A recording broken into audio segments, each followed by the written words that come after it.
Tes. Assalamualaikum warahmatullahi wabarakatuh. Bismillahirrahmanirrahim. Innal hamdalillahi nahmaduhu wa nasta'inuhu wa nastaghfiruh wa na'udzu billahi min syururi anfusina wa min sayyiati a'malina. May yahdihillahu fala mudilla lahu wa may yudlil fala hadiya lahu. Asyhadu an la ilaha illallah wahdahu la syarika lah wa asyhadu anna Muhammadan abduhu wa rasuluh. Ya ayyuhalladzina amanu taqullaha haqqa tuqatih wa la tamutunna illa wa antum muslimun. Ya ayyuhan nasu taqu rabbakumul ladzi khalaqakum min nafsin wahidah wa khalaqa minha zawjaha wa bassa minhuma rijalan katsiran wa nisaa'a wattaqullaha alladzi tasaaluna bihi wal arham innallaha kana 'alaikum raqiba. Ya ayyuhalladzina amanu taqullaha wa qulu qawlan sadida yuslih lakum a'malakum wa yaghfir lakum dhunubakum wa may yuti'illaha wa rasulahu faqad faza fawzan 'azima.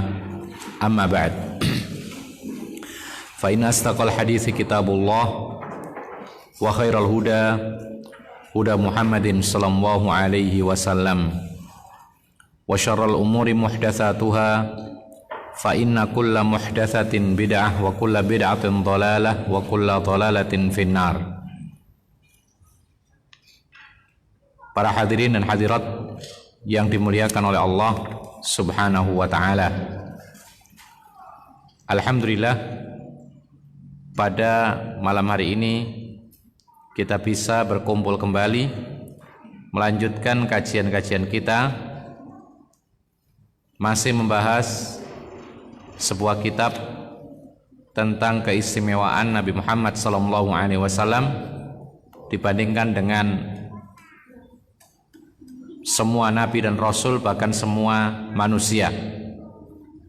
Pada kesempatan terakhir telah kita sebutkan bahwasanya dengan diutusnya Nabi SAW, maka langit dijaga lebih ketat oleh Allah Subhanahu wa taala dari para pencuri wahyu, yaitu mereka adalah dari kalangan bangsa jin dan setan-setan. Sebelumnya, sebelum Rasul diutus, maka banyak terjadi pencurian wahyu. Namun ketika Nabi Muhammad diutus, maka diperketat penjagaan langit oleh Allah Subhanahu wa taala, yaitu dengan berbagai macam penghalang yang dikatakan, yaitu wa anna lamasnas samaa fawajadnaha muliat harasan syadidan wa syuhuba, dan telah kita sebutkan penjelasannya pada kesempatan yang lalu. Berikutnya, di antara keistimewaan Nabi Muhammad SAW adalah ikhtisasun Nabi SAW bi anna Allah Ta'ala aqsama bihayatihi. Nabi Muhammad SAW dikhususkan oleh Allah, yaitu hanya dengan Nabi Muhammadlah Allah bersumpah atas nama kehidupan beliau. Artinya, Allah tidak pernah bersumpah kemudian menyebut yang disumpahkan itu adalah kehidupan Nabi Ibrahim, kehidupan Nabi Musa, Isa, Nuh, dan lain sebagainya. Tapi hanya kehidupan Nabi Muhammad SAW saja yang disebutkan oleh Allah sebagai bahan sumpah. Dan kita mengetahui, ikhwan fillah azakumullah, sumpah itu tidak boleh sembarang. Kalau sekarang orang menjual sumpah banyak di mana-mana, ya, apalagi musim pemilihan, sedikit-sedikit sumpah, sedikit-sedikit dia mengatakan, demi Allah aku bersumpah akan membela rakyat, maka ini sumpah. Kemudian diobral. Padahal ikhwan fillah azakumullah, hukum asal seorang berbicara itu tanpa sumpah. Ini hukum asal. Artinya bersumpah itu adalah ketika ada kebutuhan saja. Nanti akan kita sebutkan bahwasanya Allah Subhanahu wa taala mengatakan dalam Al-Qur'an, wahfadzu aimanakum, jagalah sumpah-sumpah kalian. Yamin, halif, qasam sama. Allah memerintahkan untuk menjaga sumpah kita semua. Ada sedikit perbedaan antara sumpahnya kita manusia dengan sumpahnya Allah Subhanahu wa taala. Kalau Allah Subhanahu wa taala bersumpah bebas, la yusalu amma yaf'alu wa hum yuf'alun. Allah itu tidak bisa ditanya mengapa melakukan demikian. Tetapi justru kita yang ditanyakan oleh Allah Subhanahu wa taala, kenapa engkau melakukan demikian? Oleh karena itu, Allah bersumpah terserah mau menyebut nama apa saja dari kalangan makhluknya, terserah. Dalam Al-Quran banyak sumpahnya Allah. Was-sama, sumpah demi langit. Wal-lail, kemudian wad-duha. Ini semuanya adalah sumpah atas nama makhluk, karena itu adalah sumpahnya Allah. Tapi kalau manusia bersumpah, maka Allah telah membuat aturan tidak boleh manusia bersumpah kecuali menyebut nama Allah atau salah satu sifatnya. Itu kalau manusia. Jadi kita tidak boleh bersumpah atas nama makhluk. Nah, sumpah demi, misalnya yang dilakukan oleh orang-orang jahiliyah dahulu, sumpah demi Ka'bah, nggak boleh. Sumpah demi Rasulullah, tidak boleh. Bahkan dia mengatakan sumpah demi Allah dan Rasulnya pun juga tidak boleh. Karena menggandengkan antara Rasulullah dengan Allah dalam sumpah, ini tidak boleh. Allah dengan Rasulullah tidak sama. Karena Allah itu pencipta, sedangkan Rasulullah makhluk. Dan kita tidak boleh bersumpah atas nama makhluk. Tapi kalau Allah terserah. Oleh karena itu Allah Subhanahu wa taala berfirman, qala ta'ala la'amruka innahum la fi sakratihim ya'mahun, dalam surat Al-Hijr 72. Allah Subhanahu wa taala mengatakan, aku bersumpah dengan nama hidupmu wahai Muhammad, atau dengan nama umurmu wahai Muhammad, sesungguhnya mereka-mereka orang-orang musyrik, mereka terombang-ambing dalam keadaan lalai, atau lalai dalam keadaan terombang-ambing.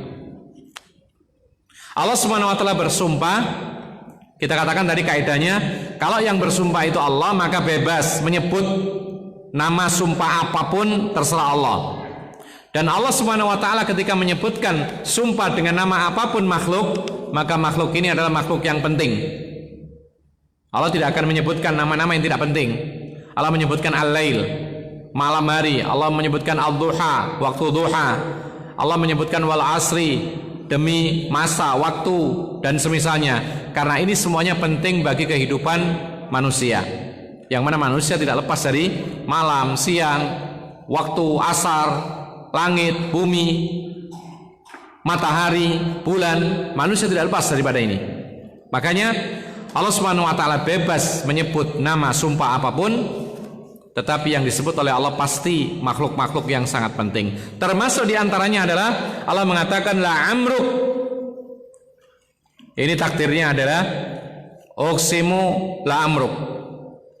Jadi aku bersumpah dengan nama kehidupanmu, atau atas nama kehidupanmu. Sesungguhnya mereka orang musyrik, mereka lalai dalam keadaan terombang-ambing. Ikhwan fillah azakumullah. Maka qala Ibnu Katsir, Imam Ibnu Katsir mengatakan, aqsama ta'ala bihayati nabiyhi salawatullahi wa salamuhu alaihi wa fi hadha tasyrifun 'azimun wa maqamun rafi'un wa jahun 'arid. Beliau mengatakan, Imam Ibnu Katsir berkata dalam tafsirnya, yaitu tafsir Al-Qur'an Al-Azim, tafsir yang paling fenomenal dalam bab tafsir bil ma'tsur, tafsir penafsiran ayat-ayat Al-Quran dengan hadis-hadis Rasulullah SAW yang paling masyhur, ya. Nah, tetapi tafsir ini termasuk tafsir yang luas, makanya ada mukhtasarnya. Kemudian ikhwan fillah azakumullah, beliau mengatakan bahwa Allah Subhanahu wa taala bersumpah atas nama kehidupan nabinya salawatullahi wassalamu alaih, dan ini menunjukkan pemuliaan yang sangat besar dan kedudukan yang sangat tinggi dan nama baik yang sangat luar biasa bagi Nabi Muhammad sallallahu alaihi wasallam. Allah tidak akan menyebutkan kehidupan Rasulullah dalam sumpahnya kecuali ini adalah sangat-sangat mulia, sangat tinggi. Oleh karena itu ikhwan fillah azakumullah, wa qala al-Izzu ibn Abdissalam, Al-Izzu ibn Abdissalam mengatakan, wal iksamu bihayatil muksam bihayatihi yadullu ala syarafi hayatihi wa izzatiha 'indal muksimi biha wa lam yathbut hadza li ghairihi. Beliau mengatakan bersumpah menyebut nama kehidupan yang disumpahkan, ya, dengan kehidupannya seperti tadi. Allah mengatakan, aku bersumpah atas nama kehidupanmu wahai Muhammad.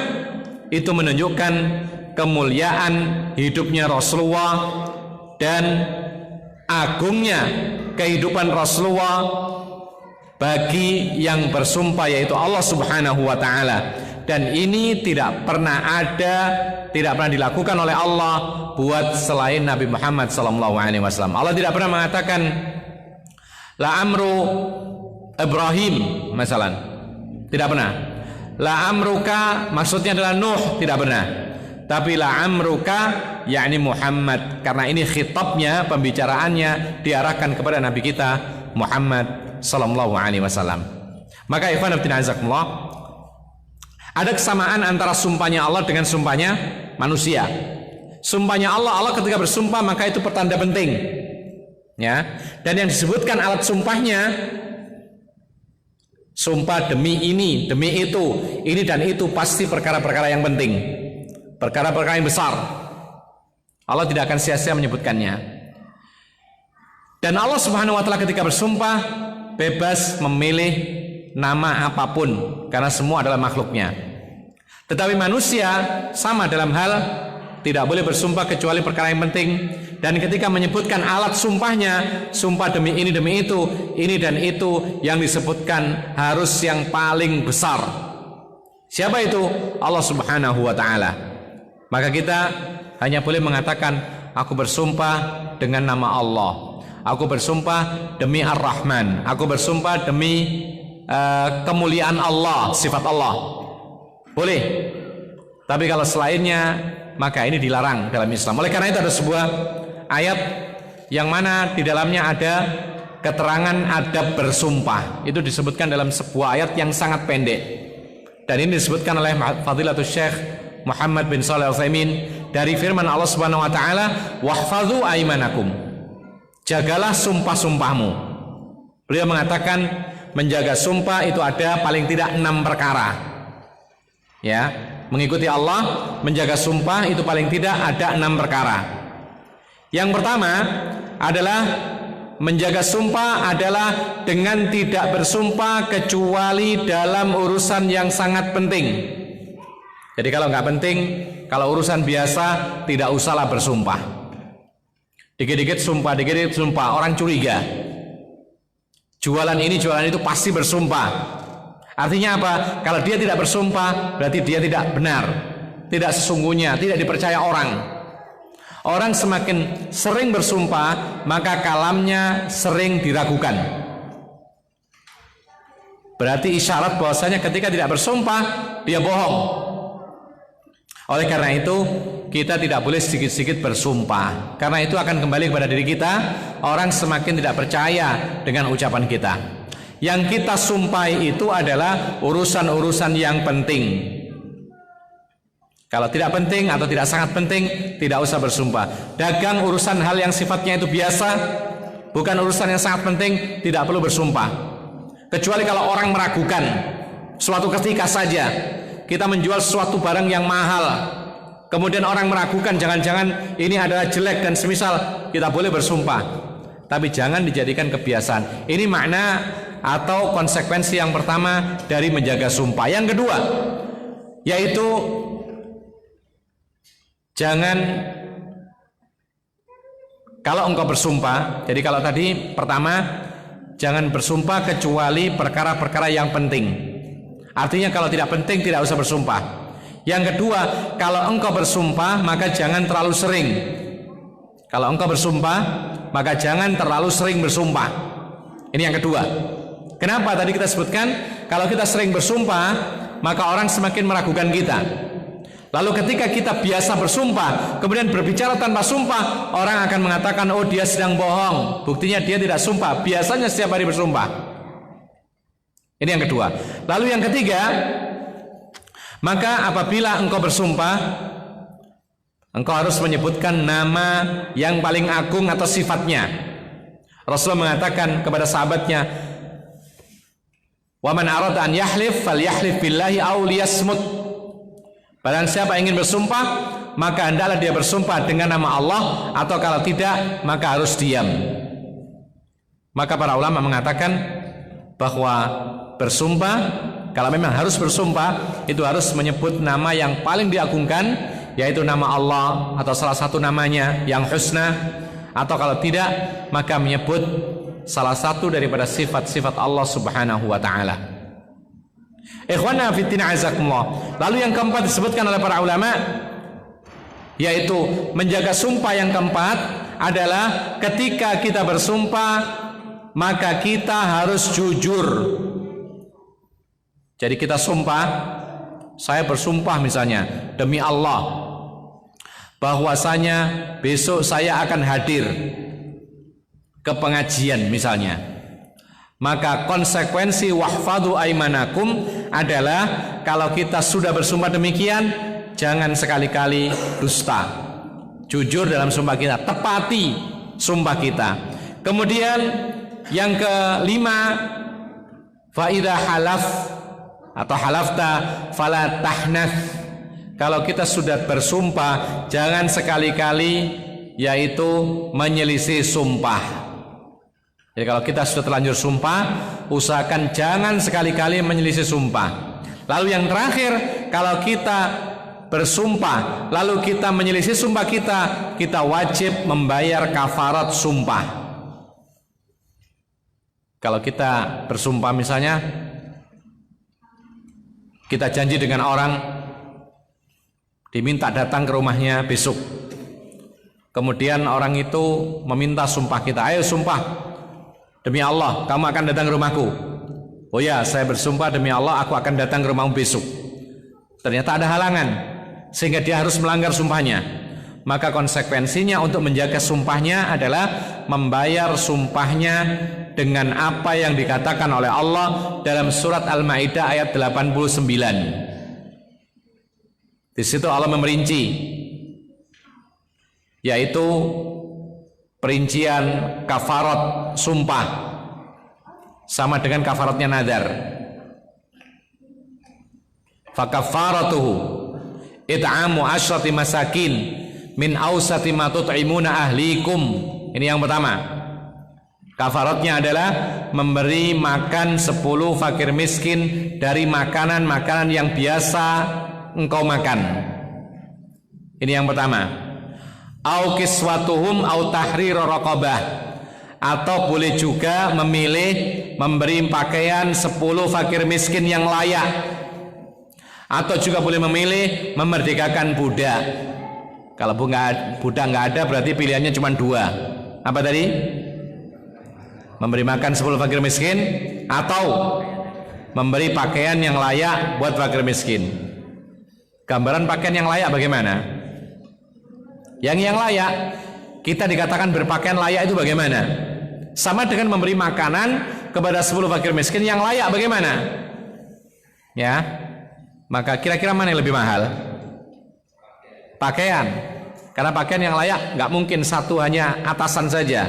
Paling tidak menutup semua auratnya dan itu layak, itu baru dikatakan pakaian yang layak. Sama dengan makanan yang layak, makanan yang biasa kita makan sehari-hari, yang kita berikan kepada keluarga kita sehari-hari. Itulah yang kita berikan apabila kita menepus sumpah kita. Kalau kita melanggar sumpah. Memerdekakan budak, karena budak tidak ada, maka Tidak harus. Sebagian para ulama mengatakan kalau memang budak tidak ada, maka boleh menyedekahkan harganya budak. Ini lebih mahal lagi. Karena budak itu ditaksir oleh Umar bin Khattab, satu orang budak itu ya sampai harganya 5 ekor unta. Jadi sama dengan dia harus membayar kafarat dengan sedekah 5 ekor unta. Berapa unta harganya? Unta berapa? Sapi yang besar berapa? Hah? Kebesaran. Sapi yang lumayan 20 lah, dapat sudah lumayan. Ya. Unta itu yang bisa dipakai untuk kurban itu sekitar 5.000 real. 5.000 real kalikan 4.000, 20 juta. Kalikan 5, karena 5 ekor unta harganya budak. Berarti berapa? 100 juta. Jadi bayar kafarat sumpah itu 100 juta. Suruh milih, apakah 100 juta, apakah memberi pakaian 10 fakir miskin, apakah memberi makan 10 fakir miskin. Pilih ini dulu. Ini aturan Allah. Ya. Aturan Allah demikian. Kalau tidak mampu sama semuanya tidak mampu, maka Allah mengatakan fa'ilam yajid fasiyamu thalathati ayyamin. Kalau tidak mendapati tiga-tiganya atau salah satunya, maka dia cukup berpuasa 3 hari berturut-turut dalam hadis yang diriwayatkan oleh Ibnu Mas'ud. Jadi ini urutannya membayar kafarat sumpah. Jadi keliru orang yang ketika sumpahnya dilanggar langsung puasa 3 hari berturut-turut, ini keliru. Karena ada aturannya. Baru yang terakhir kalau tidak mampu salah satu dari 3 tadi, baru kemudian berpuasa 3 hari berturut-turut. Adapun hadis Rasulullah mengatakan kepada salah seorang sahabatnya yang melanggar sumpahnya atau nadarnya, Rasulullah mengatakan sum thalathata ayyam. Langsung Rasulullah mengatakan kamu harus berpuasa 3 hari berturut-turut. Para ulama mengatakan Rasulullah mengetahui kondisi orang ini miskin, sehingga tidak berguna dikatakan harus pilih ini, tidak berguna. Rasulullah tahu kondisinya.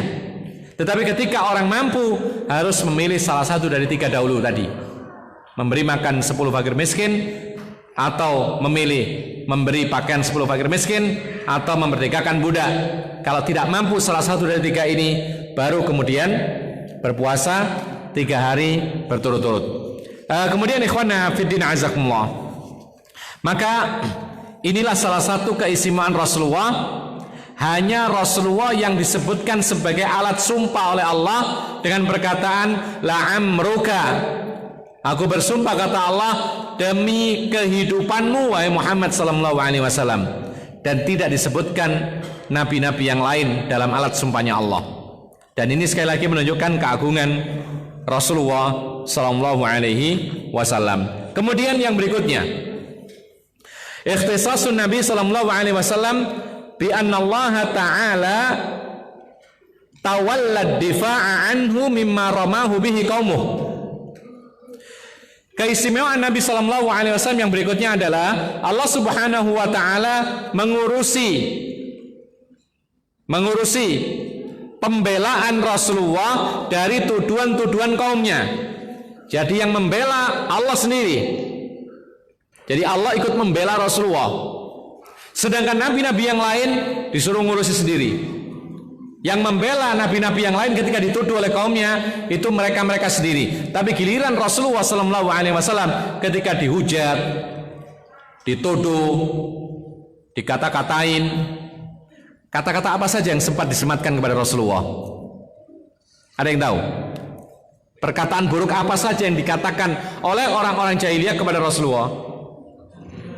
Gila, tukang sihir, penyair, apa lagi? Gila, Majnun sama. Kadzab. Ya. Kemudian disebutkan abtar. Abtar itu tidak punya koneksi kalau bahasa kita. Ya. Tapi ternyata kemudian Allah membantah, inna syani'aka huwal abtar. Yang memusuhi engkau wahai Muhammad dengan kebencian karena engkau membawa kebenaran, dialah yang terputus, tak punya kawan. Makanya para ulama mengatakan, ini sekedar mukaddimah, kalau kita memusuhi orang membawa kebenaran, itu kita sendiri yang akan terkucil. Ya, kita ini misalnya di dalam masjid ini semua belajar agama. Kemudian kita menganggap si fulan ini musuh. Kita musuhi padahal dia sebenarnya bukan musuh, itu saudara sama iman. Kita musuhi, kita anggap dia itu sebagai orang yang harus dijauhi dan semisal, padahal orang lain mendekati dia. Tapi kita tidak suka, kita anggap musuh. Maka seperti ini kita sendiri yang akan terkucil, akan sulit hidupnya. Kita sendiri yang dikatakan oleh Allah Subhanahu wa taala, inna syani'aka huwal abtar. Orang yang membencimu karena kebenaran, engkau membawa kebenaran lalu dibenci oleh orang, dia sendiri yang akan terputus. Sulit hidupnya. Misalnya ya, kita menganggap si fulan ini musuh, padahal dia bukan musuh. Mungkin karena persaingan masalah bisnis, mungkin karena hal-hal yang mungkin sifatnya itu masalah pribadi, dibawa-bawa ke masjid, dibawa-bawa dalam kehidupan sehari-hari. Maka kita akan merasa sulit hidup kita. Kita mau ke masjid, lihat dia, ada nggak dia ya? Kalau ada saya nggak hadir. Ya, mau keluar rumah, dia tetangga soalnya. Mau keluar rumah tengok dulu, dia kira-kira jam berapa keluarnya, saya akan menghindari dia.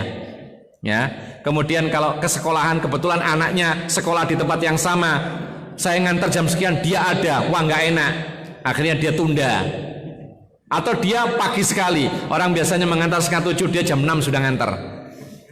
Takut apa? Takut ketemu orang yang dianggap musuh padahal bukan musuh. Ini bukti yang dikatakan oleh Allah Subhanahu wa ta'ala, sulit sendiri hidup kita. Oleh karena itu ikhwan fillah azab, dan biasanya seperti ini itu tidak lain sebabnya karena kedengkian. Sehingga apa? Sehingga dia tidak punya alasan untuk menjauhinya kecuali apa? Kecuali karena sifat dengkinya itu. Dan seperti ini menggerogoti kebaikan dirinya. Bahkan para ulama mengatakan dari hadis iyyakum wal hasad fa innal hasada ya'kulul hasanat kama ta'kulun narul hatab. Kata Nabi SAW, hati-hati kepada sifat hasud, iri dan dengki. Kenapa demikian? Karena sifat hasud, iri dan dengki itu bisa menghabisi semua kebaikan, sebagaimana api menghanguskan, membakar kayu bakar. Para ulama mengatakan kalimat al-hasanat ada al, ya, itu lil istighraqiyah, mencakup keumuman semua kebaikan bisa hilang. Kebaikan yang ada pada kita tidak lain ada dua. Kebaikan secara hissi, konkret, fisik, yang kelihatan kasat mata itu kebaikan. Kemudian yang kedua ma'nawi. Yang ma'nawi itu pahala. Kebaikan yang ada dalam diri kita yang sudah dicatat oleh Allah hancur, lebur, habis karena sifat hasad kita. Kemudian bisa juga menghabisi kebaikan-kebaikan lahiriah. Maka ketika kita ini punya hasud, iri dan dengki kepada saudara kita sendiri, maka habis kebaikan yang ada pada fisik kita, badan kita habis.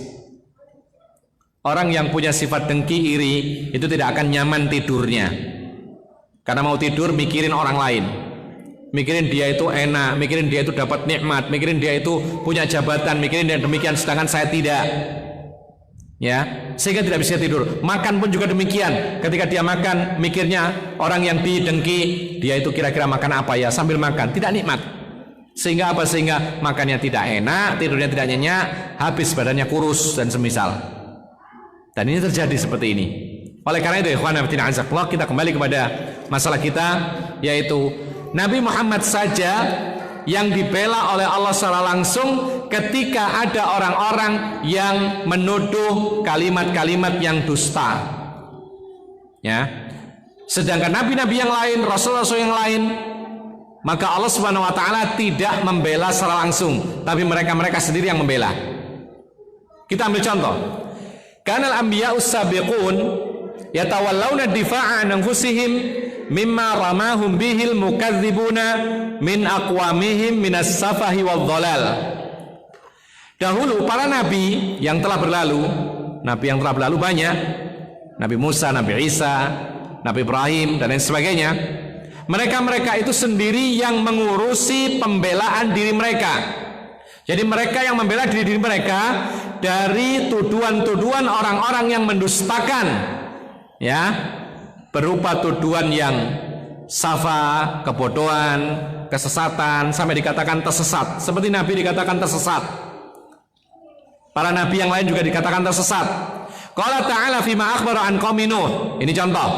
Anahum qalu inna lararaka fi dhalalim mubin faqala alaihi salamu difa'an an nafsihi ya qaumi laisa bi dhalalah. Ini contoh apa yang dikatakan tentang kaumnya Nabi Nuh yang menuduh Nabi Nuh dengan perkataan mereka, sesungguhnya kami memandang engkau ini dalam kesesatan yang nyata. Nabi Nuh dituduh sesat. Ya. Ini sunatullah. Setiap nabi yang membawa kebenaran akan dianggap sesat oleh sebagian orang. Sama dengan setiap dai atau siapa saja yang berpegang dengan kebenaran, apalagi di akhir zaman, yang mana disebutkan oleh Nabi SAW, wasayaudu ghariban kama bada, Islam akan kembali terasing seperti permulaan. Itu akan semakin banyak sebutan-sebutan miring, sesat, aliran sesat dan lain sebagainya. Ya, orang memelihara jenggot dikatakan ISIS. Benar ya? Benar nggak? Ada yang mengatakan demikian. Orang ketika sholat berjamaah tepat waktu di masjid, ya, dianggap atau dikatakan sebagai calon teroris. Ini kenyataan. Wanita yang memakai penutup aurat lebih lengkap dengan jilbab yang lebar, apalagi bercadar, dikatakan sebagai istrinya teroris. Maka ini seperti ini sunatullah.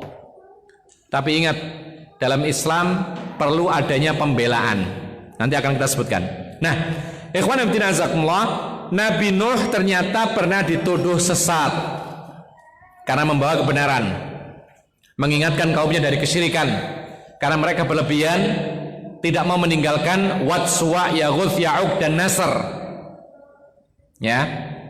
Kemudian Nabi Nuh mengingatkan, tinggalkan semuanya, hanya berpegang kepada Allah, bertauhid. Maka dianggap sesat. Sampai anaknya sendiri pun juga tidak mau beriman kepada Nabi Nuh. Apa kata Nabi Nuh? Maka Nabi Nuh sendiri yang membela dirinya, beliau mengatakan, ya qaumi laisa bi dhalalatun, wahai kaumku, aku tidak tersesat. Bukan Allah yang mengatakan, tapi Nabi Nuh sendiri. Ya, ini contoh. Kemudian wa qaulu qaumi Hudin alaihi salami lahu inna lanaraka fi safahatin faqala nafiyan an nafsihi ma nasabu ilaihi ya qaumi laisa bi safahatun. Demikian pula yang dikatakan oleh kaumnya Nabi Hud, menuduh Nabi Hud dengan perkataan, sesungguhnya kami melihat engkau ini adalah orang yang bodoh, sampai dikatakan bodoh. Ya, maka perkataan bodoh disematkan kepada Nabi itu biasa. Ini Nabi loh ya. Apalagi seorang seperti kita yang bukan Nabi, bukan Rasul, bukan ulama, orang biasa, maka akan lebih banyak lagi orang mengatakan kita ini orang bodoh, orang tidak punya ilmu, orang yang nggak ngerti agama. Dikatakan demikian. Padahal yang menuduh itulah yang tidak mengerti agama. Nah, kemudian kata Allah Subhanahu Wa Taala menjelaskan, lalu Nabi Hud sendiri yang mengatakan pembelaan dirinya, menolak anggapan mereka dengan mengatakan, wahai kaumku, beliau mengatakan, aku bukanlah orang yang bodoh, tidak ada kebodohan pada diriku, yang aku sampaikan adalah wahyu, tidak ada yang lain. Kemudian ikhwan fillah azakumullah, wa amma nabiyuna Muhammadun sallallahu alaihi wasallam, ini baru Nabi Muhammad. Adapun Nabi Muhammad sallallahu alaihi wasallam, faqad tawalla rabbuhu radda anhu hina rama'ul musyrikuna bil junun wal dhalal wa qaul syair wa qaul syair. Maka hanya Nabi Muhammad yang diurusi oleh Allah pembelaan dirinya ketika dituduh oleh orang-orang musyrik dengan sebutan gila, sesat, perkataan syair atau syair dan lain sebagainya dari sebutan-sebutan negatif. Apa kata Allah Subhanahu wa taala? Qala ta'ala, fadzakir fama anta bi ni'mati rabbika bikahinin wala majnun. Dibantah oleh Allah Subhanahu wa taala. Ingatlah, engkau itu dengan nikmat Tuhanmu Allah Subhanahu wa taala bukanlah seorang dukun dan bukan orang gila. Am yaquluna syairun natarabbasu bihi raibal manun Qul tarabbasu fa inni ma'akum minal mutarabbisin am ta'murum ahlamuhum bihadza am hum qaumun taghun am yaquluna taqawwalahu bal la yu'minun falyatu bihaditsin mithlihi in kanu shadiqin. Intinya adalah Allah Subhanahu wa taala ikut membela Rasulullah SAW dari berbagai macam tuduhan-tuduhan yang negatif kepada Rasulullah, sementara para nabi dan rasul yang lain Allah biarkan mereka-mereka sendiri yang membela diri-diri mereka. Ma'asyiral muslimin rahimakumullah. Beliau mengatakan wa fi hadza min at-tashrif li nabiyyina sallallahu alaihi wasallam ma tuharu fihi al-uqulu wa tazdadu fihi mahabbatur rasul sallallahu alaihi wasallam. Maka ini merupakan pemuliaan kepada nabi kita. Jadi Allah ingin lebih memuliakan Nabi Muhammad dibandingkan dengan nabi dan rasul yang lain. Dengan cara apa? Allah ikut turun membela Nabi Muhammad SAW dari tuduhan-tuduhan negatif kaumnya orang-orang jahiliyah atau orang-orang musyrik. Dan ini merupakan sesuatu yang di luar kemampuan akal manusia, yang akan menambahkan kecintaan kita kepada Rasulullah SAW. Jadi ikhwan fillah jazakumullah, termasuk salah satu pembeda Rasulullah dengan Rasul yang lain, Nabi yang lain, maka Allah Subhanahu wa taala ikut membela dengan caranya Allah, yaitu tuduhan-tuduhan orang-orang musyrik kepada Nabi Muhammad, sementara Allah tidak ikut membela, yaitu tuduhan yang negatif kepada para nabi yang lain, para rasul yang lain. Hal itu menunjukkan bahwasanya Allah lebih memuliakan Nabi Muhammad sallallahu alaihi wasallam. Ikhwan fillah azakumullah, ada sedikit tambahan yang ada kaitannya dengan bab ini. Maka di dalam Islam itu ada isyarat yang disebutkan oleh para ulama. Ada suatu hal, yaitu masyru'iyatu daf'it tuhmah 'anin nafsi wa 'an ghairihi. Ini disebutkan oleh para ulama. Dalam Islam ini ada anjuran untuk daf'ut tuhmah. Daf'ut tuhmah itu artinya adalah menolak tuduhan atau menghalangi tuduhan, jangan sampai tertuduh buruk, atau membela diri, ada tuduhan kemudian dihindarkan tuduhan itu dari kita atau dari orang lain sesama kita. Ini disyariatkan. Dan ini atau hal ini telah dicontohkan oleh para nabi sebelum Nabi Muhammad. Daf'ut tuhmah ini dicontohkan oleh para nabi yang telah dahulu, dan Nabi Muhammad pun juga telah menyontohkan kepada kita, yaitu apa? Anjuran untuk membela diri dari tuduhan-tuduhan yang negatif. Artinya jangan kemudian kita terus bersabar, dibiarkan tuduhan itu akhirnya apa? Menggerogoti nama baik kita, atau sampai akhirnya apa? Orang menganggap kita ini buruk padahal tidak. Maka sekali-kali itu dibantah, sekali-kali diluruskan anggapan yang keliru, sekali-kali dicegah apabila ada orang akan menilai kita negatif. Ini termasuk ajaran para rasul dan para nabi. Kita bisa menyebutkan atau beberapa contoh bagaimana Allah Subhanahu wa taala ketika memerintahkan para wali yatim dalam surat An-Nisa ayat 6. Jadi wali yatim itu berhak menyimpan dan membelanjakan hartanya anak yatim atau para pengurus anak yatim, baik itu di rumah atau di pondok pesantren. Kalau dia sebagai walinya yatim, dia berhak menyimpan dan membelanjakan harta anak yatim. Tapi apabila sudah waktunya diserahkan, maka mau tidak mau harta anak yatim harus diserahkan. Ya, kapan kira-kira diserahkan harta anak yatim? Apakah ketika balik diserahkan, atau ketika dia ini sudah cerdas, sudah bisa mengurusi harta dan benda? Jawabannya, fa'in anastum minhum rushdan. Kalau engkau melihat anak yatim itu sudah bisa pintar mengurusi harta, ya, rusydan di sini pintar mengurusi harta miliknya, maka serahkanlah harta anak yatim. Jadi patokannya bukan balik, karena kadang-kadang balik masih tidak bisa membelanjakan harta. Kadang-kadang balik tapi kurang akalnya, ya. Kadang-kadang dia sudah dewasa tetapi karena mungkin kurang diajarkan transaksi, maka dia tidak bisa memegang uang. Setiap kali pegang uang berapapun habis, maka ini belum waktunya diserahkan. Maka Allah Subhanahu wa taala mengatakan fa idza dafa'tum ilaihim amwalahum fa ashhidu alaihim wa kafa billahi hasiba. Kalau sudah waktunya kau serahkan harta benda anak yatim, ya, karena anak yatim itu ketika sudah balik itu sudah bukan yatim lagi, karena nggak ada yatim dewasa, nggak ada.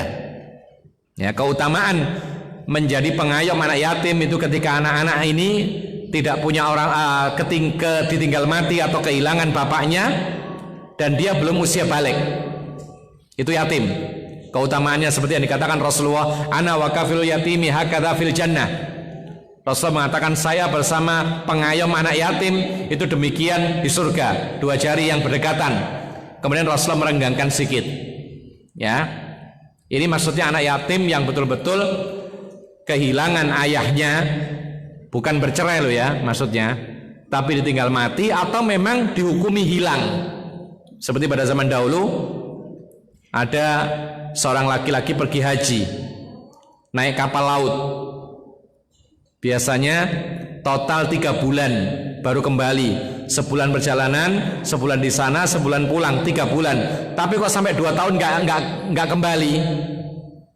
Maka sang istri melapor kepada hakim, ke qadhi, bahwasanya suaminya 2 tahun tidak ada, tidak pulang dari Mekah. Maka hakim atau pengadilan agama, mereka yang akan mengusut, paling tidak dicari, ditanya dan semisalnya, kemudian mereka berhak mengetok palu bahwasanya suaminya dianggap hilang, ya, meskipun hakikatnya belum mati. Nah seperti ini anak dia yang masih belum balik itu dianggap yatim, maka dia berhak pengayoman seperti yang dikatakan oleh Nabi SAW. Dan mengayomi anak yatim tidak hanya sekedar dikasih uang saku, semua kehidupannya ditanggung. Ini mengayomi anak yatim yang sempurna, kafil yang sempurna. Kalau tidak mampu ya semampunya. Nah, Allah Subhanahu wa taala mengatakan apabila kalian waktu menyerahkan harta mereka kepada anak-anak yatim itu yang sudah pintar, maka kata Allah Subhanahu wa taala, angkatlah saksi. Ya, angkatlah saksi. Apa kata para ulama? Para ahli tafsir mengatakan innamal ishhad linafyit tuhmati an nafsihi. Sesungguhnya saksi yang diadakan ketika menyerahkan harta kepada anak yatim yang sudah dewasa itu adalah hanya untuk meniadakan tuduhan buruk kepada dirinya. Kepada siapa tadi? Kepada wali yatim. Meskipun para ulama sepakat mengangkat saksi ketika memberikan harta kepada pemiliknya yaitu yatim itu tidak wajib, tetapi ini bermanfaat untuk mencegah adanya tuduhan orang. Nanti akan ada orang yang mungkin iri atau mungkin memang jahat lalu menuduh kamu belum ngasih hartanya anak yatim ini, kemudian dia mengatakan sudah, mana buktinya? Nggak ada. Tapi dengan adanya saksi kita katakan sudah saya serahkan dan ini saksinya, tidak ada jalan orang yang jahat untuk menuduh kita yang tidak. Adzan dulu barangkali sudah masuk ya, kita skor untuk adzan dan kita lanjutkan kajian kita. Fadhol.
Kita lanjutkan sedikit. Maka kita dianjurkan untuk melakukan yang namanya daf'ut tuhmah, mencegah adanya tuduhan yang disematkan kepada kita yang negatif. Apabila kita melihat ada indikasi atau ada tanda-tanda akan adanya orang yang menuduh tidak baik, segera tutup. Ya, ketika kita menjadi wali yatim, lalu ketika kita menyerahkan harta anak yatim, selesai, maka angkatlah saksi. Meskipun tidak wajib, tapi ini bisa jadi sebagai alat bagi orang-orang yang tidak suka untuk menuduh kita belum menyerahkan harta anak yatim. Demikian pula para ulama mengatakan ketika berhutang, terutama hutang barang-barang yang mahal. Allah mengatakan, "Idza tadayantum bidainin ila ajalin musamman faktubu." Apabila engkau berhutang sampai waktu yang telah ditentukan, maka Allah SWT memerintahkan untuk menulis hutang. Maka menulis hutang termasuk upaya daf'ut tuhmah. Supaya apa? Supaya tidak ada pengingkaran, supaya kalau ada orang curang kita bisa punya bukti, supaya tidak ada tuduhan bahwa kita ini hutangnya sekian bukan sekian. Kadang-kadang orang yang zalim bisa dilebihkan, dikurangi dan semisal. Kemudian ikhwan fillah azakumullah, kita bisa mengangkat sebuah contoh yang lain yang disebutkan oleh para ulama, yaitu kisahnya Nabi Yusuf. Tahu kisahnya Nabi Yusuf ya? Tahu gak kira-kira? Ada suatu perkara yang dijadikan sebagai dalil daf'ut tuhmah, yaitu apa? Yusuf alaihissalam berusaha untuk menolak tuduhan yang buruk. Kapan itu? Ketika beliau ditarik oleh siapa? Siapa? Imra'atul Malik, Imra'atul Aziz, istri raja, istri penguasa. Artinya digoda. Kemudian Nabi Yusuf enggan, sampai akhirnya lari. Kemudian ditarik bajunya dari belakang atau depan? Dari belakang. Kalau dari depan keliru. Dari belakang, tetap lari, akhirnya koyak baju bagian belakangnya, yaitu Nabi Yusuf alaihissalam. Nah, ketika ditarik, Yusuf lari ke pintu, kebetulan tuannya membuka pintu. Apa ini maksudnya? Bahasa kita konangan, ya kan? Nah, kemudian si wanita itu langsung mengatakan, coba lihat, ketika Allah menceritakan, wastabaqal baba wa qaddat qamisahu min duburin wa alfaya sayyidaha ladal bab. Maka mereka saling berebut. Nabi Yusuf mengarah ke pintu, sedangkan istrinya, tuannya itu menarik bajunya dari belakang. Maka koyaklah bajunya dari belakang. Kemudian sampai ke pintu, maka kebetulan tuannya datang. Akhirnya konangan tadi. Ketika konangan, apa bahasa Indonesianya? Tertangkap basah, ya. Maka sang wanita mengatakan, qalat ma jazaa'u man arada bi ahlika su'an illa ayusjana au adzabun alim. Ya, sudah dia yang menggoda kemudian fitnah. Dia mengatakan, wahai tuanku atau suamiku, apa balasan orang yang ingin berbuat buruk kepada istrimu? Maksudnya dirinya. Kalau tidak dipenjara maka disiksa. Ini perkataan nuduh ini. Jadi ketika dia tertangkap basah dalam keadaan baju koyak, maka tuannya melihat, langsung si wanita mengatakan, wahai suamiku, kira-kira apa sih hukumannya orang yang akan berbuat keji kepada istrinya? Istrimu maksudnya, istri tuan. Kalau tidak dipenjara maka disiksa. Lalu apa kata Nabi Yusuf? Nabi Yusuf mengatakan, inilah yang dijadikan sebagai dalil. Qala hiya rawadatni an nafsi. Lalu Nabi Yusuf tidak diam. Dia mengatakan, wahai tuanku, sesungguhnya dialah yang menggoda aku. Ya. Lalu ceritanya teruskan wa syahida syahidun min ahlihi dan seterusnya. Akhirnya apa? Akhirnya ketahuan bahwasanya yang menggoda adalah istri tuannya. Tapi kemudian untuk kemaslahatan dipenjarakan dan semisalnya. Ini ceritanya panjang. Ini artinya apa, ikhwan? Artinya di sini ada keterangan bahwa Nabi Yusuf melakukan yang namanya daf'ut tuhmah. Ketika ada tuduhan miring, negatif, dituduh zina, dituduh dia berbuat apa tidak baik, maka dia membela diri. Ini ada. Dan Nabi Muhammad pun juga pernah membela diri ketika berada di masjid bersama Safiyah. Rasulullah itikaf, dikunjungi istrinya Safiyah, masuk ke dalam tendanya, kemudian bercengkrama. Lalu dua orang Ansar lewat melihat Rasulullah, konangan lagi, ya, tertangkap basah Rasulullah sedang bersama perempuan, tapi perempuan ini tidak jelas siapa, karena para istri Nabi memakai pakaian yang lengkap, tidak kelihatan siapa dia. Tapi orang Ansar ini melihat Rasulullah berduaan dengan seorang wanita di dalam tenda di masjid. Maka dua orang Ansar ini langsung segera-segera jalannya. Rasulullah melihat ada orang segera-segera jalannya, malah dipanggil, ala rislikuma, pelan-pelan, wahai sahabatku, innaha Safiyatu bintu Huyai.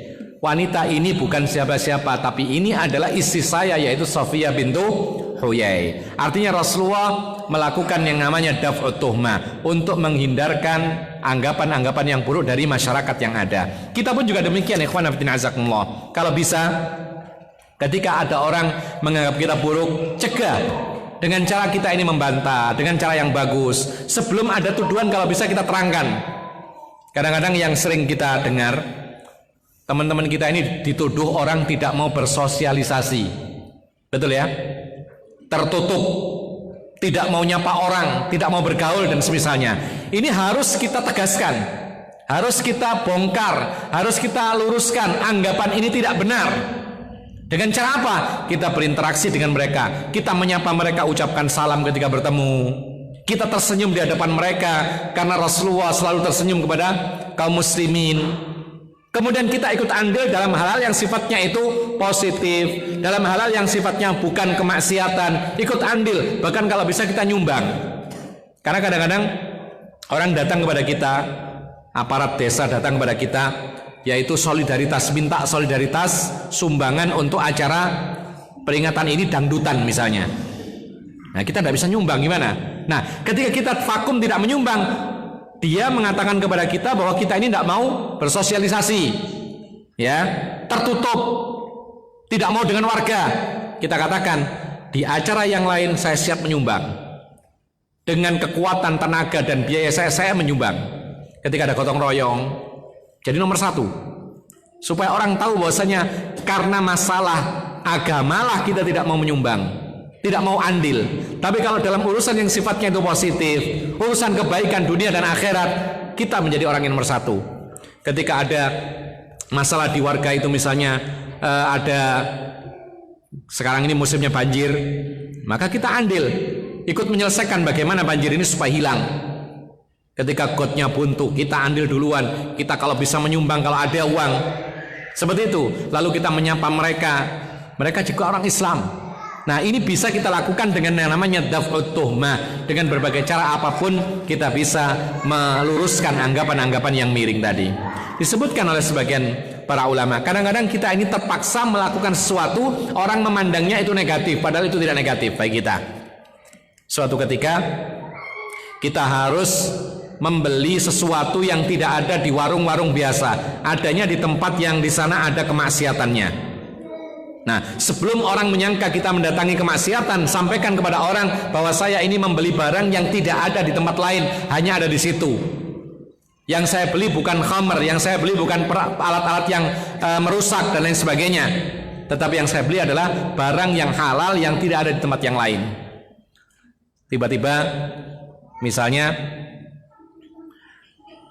antum harus bertemu dengan orang kafir misalnya, ya, orang kafir datang ke rumah antum, tiba-tiba apa, bersalaman, memeluk antum dan semisalnya. Lalu orang melihat, loh kok ini berpelukan dengan orang kafir.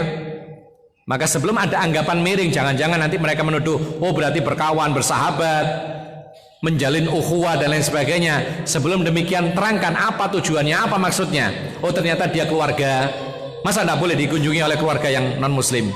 Masih boleh dalam Islam. Ya. Jadi ikhwana fiddin azakumullah. Maka ini adalah yang disyariatkan dalam Islam, yaitu masyru'iyatu daf'ut tuhmah. Bahkan para ulama mengatakan ada tambahan satu lagi, ya, sebagai penutup, bahwasanya dalam Islam juga kita dianjurkan untuk mencegah anggapan miring, tuduhan jelek untuk saudara kita sama muslim. Dan Rasulullah pernah melakukan. Tatkala Rasulullah mengutus salah seorang sahabatnya menarik zakatnya kaum muslimin, maka tersiar kabar bahwa Al-Abbas pamannya Rasulullah itu tidak mau membayar zakat. Khalid bin Walid juga tidak mau membayar zakat. Tersebar kabar ini. Maka Rasulullah perlu meluruskan, membela. Maka Rasulullah mengatakan kepada petugas zakat itu, beliau mengatakan amal Abbas fahiya alayya wa mitluha. Adapun zakatnya Al-Abbas paman saya, itu saya yang menanggungnya. Pantas saja Al-Abbas tidak bayar, ternyata sudah ditanggung oleh Rasulullah. Rasulullah menegaskan inilah yang benar. Lalu dia mengatakan, amma Khalidun fa innakum tadlimuna Khalidan. Adapun Khalid kenapa tidak bayar zakat? Kalianlah yang menzalimi Khalid dengan perkataan Khalid bin Walid tidak membayar zakat. Ini zalim. Apa katanya? Rasulullah mengatakan, faqad ihtabasa adra'ahu wa atadahu fi sabilillah. Karena Khalid bin Walid itu telah mewakafkan semua perbendaharaan bekas perangnya dia di jalan Allah. Artinya dia telah wakafkan semua senjata, semua alat-alat perangnya yang melimpah, karena dia panglima perang, satu-satunya panglima perang yang tidak pernah kalah di masa kafir dan di masa Islam. Itu Khalid bin Walid. Sehingga senjatanya banyak, kemudian hartanya banyak, bahkan kudanya juga banyak. Itu semuanya diwakafkan oleh Khalid untuk di jalan Allah, dipakai fisabilillah. Nah, barang yang diwakafkan yang tidak ada zakatnya, maka dibela oleh Rasulullah SAW, yaitu Al-Abbas dan juga Khalid ibn Walid. Wallahu alam. Mungkin ini yang bisa kita sampaikan. Ada yang bertanya? Kami silakan. Di sini ada pertanyaan. Assalamualaikum waalaikumsalam warahmatullahi wabarakatuh. Yang pertama, apakah benar di akhir zaman jumlah wanita lebih banyak? Pernah mendengar sebanding 50 banding 1. Bagaimana solusinya? Sebelum bertanya tentang solusinya, kebenaran kabar ini memang benar, ada hadis-hadisnya. Tidak akan datang hari kiamat kecuali jumlah wanita itu 50 dipimpin satu laki-laki. Jadi kalau ada rombongan 50 orang, lakinya cuma satu. Itu nanti. Nah, kalau sekarang belum, berarti belum hari kiamat, dan mudah-mudahan kita tidak ketemu hari kiamat. Karena yang ketemu hari kiamat itu adalah orang-orang yang rusak. Ya. Makanya juga kita harus menjaga kondisi daerah kita supaya tetap dalam kondisi baik. Kemaksiatan tidak terang-terangan. Kalau bisa tidak ada kemaksiatan sama sekali. Karena kalau kemaksiatan terang-terangan tidak ada yang mencegah, padahal mampu, maka saat itulah yaitu azab Allah diturunkan oleh Allah Subhanahu wa taala. Lalu bagaimana solusinya? Enggak ada solusi seperti ini. Ya. Jadi semakin dekat kepada hari kiamat, semakin banyak jumlah wanita, dan ini tidak ada solusi. Kalau ada solusi nggak ada hari kiamat nanti, ya kan? Jadi yang paling penting bagi kita adalah bagaimana kita melindungi diri kita dan keluarga kita dari api neraka. Qu anfusakum wa ahlikum nara. Wallahu alam. Mengapa anak yang tidak memiliki ayah karena masalah cerai tidak dianggap yatim? Ya, karena dia masih punya bapak. Dan bapak atau seorang laki-laki ketika menceraikan istrinya, maka anak tidak ikut dicerai. Inilah kezaliman laki-laki di negeri kita. Kalau menceraikan istrinya, anaknya ikut dicerai. Ini tidak benar ini. Anak tetap anaknya, ayahnya. Binnya tetap bin kepada ayahnya, tidak bisa kepada yang lain. Makanya para ulama sepakat bahwasanya ketika seorang laki-laki menceraikan istrinya dan dia sudah punya anak, maka anak tetap tanggungan suami. Nafkahnya. Adapun dia tinggal di mana, diasuh siapa, ini kesepakatan. Jika masih kecil, pihak ibu lebih berhak karena lebih penyayang daripada pihak laki-laki. Nah, jadi kalau pertanyaannya mengapa anak yang tidak memiliki ayah karena masalah cerai tidak dianggap yatim? Karena urusan yatim ini adalah orang yang betul-betul tidak punya ayah. Kalau memang dia punya ayah tapi bercerai dengan ibunya, tapi masih punya ayah. Dan dalam Islam ya masih kewajiban nafkah itu atas ayahnya. Memang kalau ada anak terlantar, misalnya dia itu korban perceraian, kemudian tidak digubris oleh ayahnya, ini perlu dibantu benar. Ini termasuk berpahala, tapi dia bukan seperti pahala membantu anak yatim. Tapi tetap dia bantu, dia du'afa. Termasuk pahala yang melimpah kalau kita membantu anak-anak yang lemah. Wallahu alam. Afan keluar tema, apa hukum bertransaksi di marketplace atau online seperti bola apa ini? Seperti bola apa ini? Yoyo pesia dan semisal. Nggak ngerti. Bola larit. Apa ini? Ada yang bisa baca barangkali? Coba lihat.